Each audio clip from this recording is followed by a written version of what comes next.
65 லட்சம் வாக்காளர்கள் நீக்கம். எஸ்ஐஆர். மாநிலத்தை விட்டு வெளியேறினவங்க, சரி, செத்து போனவங்க நேத்து 2 பேர் வந்து உயிரோட வந்து நிக்கிறாங்களா சுப்ரீம் கோர்ட்ல? எப்படி வந்தாங்க? அதுல ஏதாவது பிழை நடந்திருக்கலாம்னு சொல்றாங்களே. ஏதாவது ஒரு இடத்துல பிழையை நான் ஏத்துக்கிறேன். ஃபெலிக்ஸ் இன்ப ஒளின்னு நீங்க தெளிவா எழுதி கொடுப்பீங்க. ஃபெலிக்ஸ் துன்ப ஒளின்னு அவன் போட்டு தருவான். நீங்க உடனே ஐயோ என்ன நம்ம பேர் வந்து ரொம்ப ஒளிமயமான பேரு, இவன் இப்படி மாத்தி வச்சிருக்கானு பதட்டத்துல போய் அந்த அதிகாரிகிட்ட போய் கொடுப்பீங்க. கொடுத்து ஒரு சத்தம் போடுவீங்க. என்ன நான் எழுதி கொடுத்தது என்ன, நீ எழுதி வச்சிருக்கிறது என்ன அப்படின்ட்டு எழுதி கொடுத்து மாத்துவீங்க. இது ஒரு சென்டர்ல, ஒரு மையத்துல, ஒரு கம்ப்யூட்டர் சென்டர்ல அங்க இருக்கக்கூடியவருடைய பிழையாகவோ அல்லது ஒரு தேர்தல் அலுவலருடைய பிழையாகவோ நடக்கக்கூடிய விஷயங்கள். பேர் தப்பா போயிடும், அப்பா பேர் தப்பா போயிடும், அம்மா பேர் தப்பா போயிடும், முகவரியில நம்பர் தப்பா போயிடும், தெரு பேர் தப்பா போயிடும், ஏதாவது ஒரு பிழை. அல்ல போட்டோ நம்ம வேற மாதிரி இருக்கும். இது மாதிரி எத்தனையோ விஷயங்கள் இருக்கு.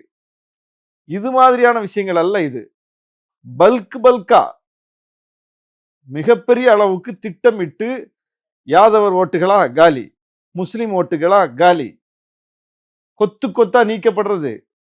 டிஜிட்டல் டேட்டாவை வந்து தேர்தல் ஆணையம் கொடுக்க மாட்டாங்க அப்படின்ற ஒரு குற்றச்சாட்டு சொல்றீங்க. அப்புறம் எப்படி கண்டுபிடிச்சாங்க? அதான் 6 மாசம் உட்காந்து பேப்பரா கட்டுக்கட்டா வச்சு ஒவ்வொன்றில் அண்டர்லைன் பண்ணி ஒரு பேர்ல எத்தனை இடத்துல பதிவாக இருக்குது, ஒரே அட்ரஸ்ல எத்தனை வாக்கு இருக்கு, இதெல்லாம் வந்து பார்த்து 6 மாசம் ஒர்க் பண்ணில கண்டுபிடிச்சிருக்காரு. இல்ல பாஜக ஜெயிச்ச இடங்கள்ல கண்டுபிடிக்கிறாங்க. இப்ப எதிர்கட்சிகள் ஜெயிச்ச இடங்கள்ல அதே மாதிரி நடந்திருக்கு. பாஜகக்கு எவ்வளவு தேவையோ அவ்வளவுக்கு வேலை செஞ்சா போதும்ல.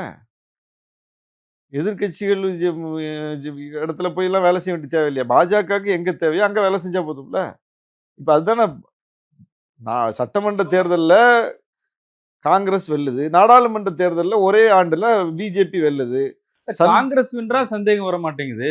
பாஜக பிஜேபி எடுத்துட்டு வரணும். இது மாதிரி காங்கிரஸ் வென்ற இடங்கள்ல எல்லாம் எந்த இடத்துல எல்லாம் இப்படி முறைகேடு இருக்குன்னு பிஜேபி எடுத்துட்டு வரட்டும். ஏன் எடுத்துட்டு வரல? ரைட், நீங்க கேட்டது சரி. தமிழ்நாட்டில் 40க்கு 40 திமுக ஜெயிச்சிருச்சு. எங்கெல்லாம் முறைகேடு இருக்கு பாரு, எங்கெல்லாம் வாக்காளர்கள் வந்து தவறாக சேர்க்கப்பட்டிருக்காங்க. நீ என்ன ஒரு அட்ரஸ்ல 80 ஓட்டு காட்டுற, நான் 800 ஓட்டு காட்டுற மாதிரி இந்த அட்ரஸ்ல ஆர்கே நகர்ல பாரு, இந்த பாரு பெரம்பூர்ல பாரு, இந்த நாகப்பட்டினத்துல பாருன்னு பிஜேபி எடுத்து காட்டட்டும். அதான கவுண்டர் அட்டாக்கு. அப்போ எல்லா இடமும் தான் இருக்கு இது மாதிரி பிரச்சனை. நீங்க என்ன புதுசா பிஜேபின்னு தூக்கிட்டு வர்றீங்கன்னு சொல்லி சமன்படுத்திடலாம். அப்படி எடுத்துட்டு வாங்கங்கிறேன். அப்படி எடுத்துட்டு வாங்க. தமிழ்நாட்டில் அந்த மாதிரி கொத்து கொத்தா போலி வாக்காளர்கள் சேகப்பட்டிருக்காங்க. அட்ரஸ் இருக்கு, பேர் இருக்கு, ஆனா அங்க அட்ரஸ்ல போய் பார்த்தா ஆளே இல்லை, அப்படி ஓட்டே இல்லை, காட்டு.